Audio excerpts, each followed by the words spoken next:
നെഹമ്യ അധ്യായം 2.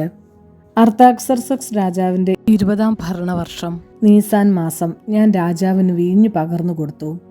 ഇതിനു മുൻപ് മ്ലാനവദനായി രാജാവ് എന്നെ കണ്ടിട്ടില്ല. രാജാവ് എന്നോട് ചോദിച്ചു, രോഗമില്ലാതിരുന്നിട്ടും എന്തേ നിന്റെ മുഖം മ്ലാനമായിരിക്കുന്നു?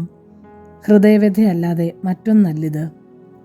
അപ്പോൾ ഭയത്തോടെ ഞാൻ പറഞ്ഞു, രാജാവ് നീണാൾ വാഴട്ടെ. എൻ്റെ പിതാക്കന്മാർ നിദ്ര കൊള്ളുന്ന നഗര കവാടങ്ങൾ കത്തിശൂന്യമായി കിടക്കുമ്പോൾ എൻ്റെ മുഖം എങ്ങനെ പ്രസന്നമാകും? രാജാവ് ചോദിച്ചു, എന്താണ് നിന്റെ അപേക്ഷ?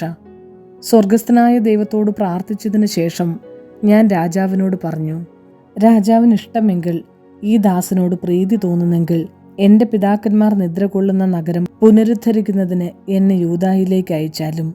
രാജാവ് ചോദിച്ചു, എത്ര നാളത്തേക്കാണ് നീ പോകുന്നത്? എന്നു മടങ്ങി വരും? ഞാൻ കാലാവധി പറഞ്ഞു. അവൻ എന്നെ പോകാൻ അനുവദിച്ചു. അപ്പോൾ രാജ്ഞിയും സമീപത്തുണ്ടായിരുന്നു.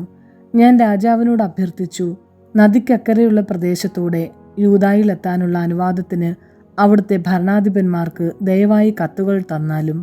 ദേവാലയത്തിൻ്റെ കോട്ടവാതിലുകൾക്കും നഗരഭിത്തിക്കും എനിക്ക് താമസിക്കാനുള്ള വീടിനും ആവശ്യമുള്ള തടി നൽകുന്നതിന് രാജാവിൻ്റെ ധനകാര്യ വിചാരകനായ ആസാഫിനുള്ള കത്ത് നൽകിയാലും. എൻ്റെ അപേക്ഷ രാജാവ് അനുവദിച്ചു. ദൈവത്തിൻ്റെ കരുണ എൻ്റെ മേലുണ്ടായിരുന്നു. ഞാൻ നദിക്കക്കരെയുള്ള ഭരണാധിപന്മാരെ സമീപിച്ചു രാജാവിൻ്റെ കത്തുകൾ ഏൽപ്പിച്ചു. രാജാവ് സേനാനായകന്മാരെയും കുതിരപ്പടയാളികളെയും എന്നോടൊപ്പം അയച്ചിട്ടുണ്ടായിരുന്നു. എന്നാൽ ഇസ്രായേൽ ജനത്തിൻ്റെ നന്മയ്ക്ക് വേണ്ടി പ്രവർത്തിക്കാൻ ഒരുവൻ വന്നിരിക്കുന്നുവെന്ന് കേട്ട് ഹെറോണ്യനായ സൻബല്ലാത്തും അമ്മോന്യനായ തോബിയ എന്ന ദാസനും അത്യന്തം അസന്തുഷ്ടരായി. ഞാൻ ജെറുസലേമിലെത്തി 3 ദിവസം അവിടെ കഴിഞ്ഞു. ഞാനും കൂടെ ഉണ്ടായിരുന്ന ചിലരും രാത്രിയിൽ എഴുന്നേറ്റു. ജെറുസലേമിനു വേണ്ടി ചെയ്യാൻ എൻ്റെ ദൈവം മനസ്സിൽ തോന്നിച്ചത് ഞാൻ ആരെയും അറിയിച്ചില്ല. സവാരി ചെയ്തിരുന്ന മൃഗമല്ലാതെ വേറൊന്നും കൂടെ ഉണ്ടായിരുന്നില്ല.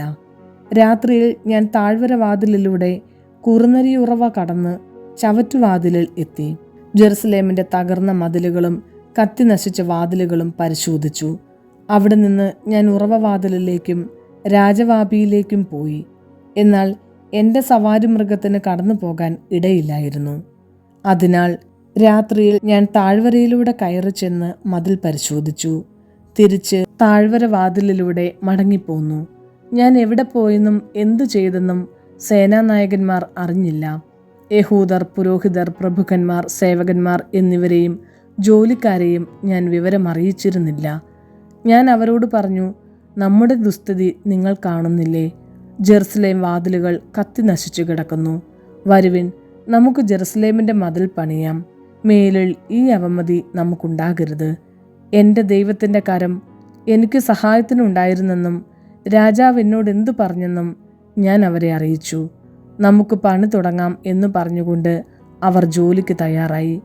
എന്നാൽ ഹൊറോണ്യനായ സൻബല്ലാത്തും അമ്മോന്യനായ തോബിയ എന്ന ദാസനും അറേബ്യനായ ഗഷമും ഇത് കേട്ട് ഞങ്ങളെ പരിഹസിച്ചു പറഞ്ഞു, നിങ്ങൾ എന്താണ് ഈ ചെയ്യുന്നത്? രാജാവിനോടാണോ മത്സരം? ഞാൻ മറുപടി നൽകി, സ്വർഗത്തിൻ്റെ ദൈവം ഞങ്ങൾക്ക് വിജയം നൽകും. അവിടുത്തെ ദാസന്മാരായ ഞങ്ങൾ പണിയും.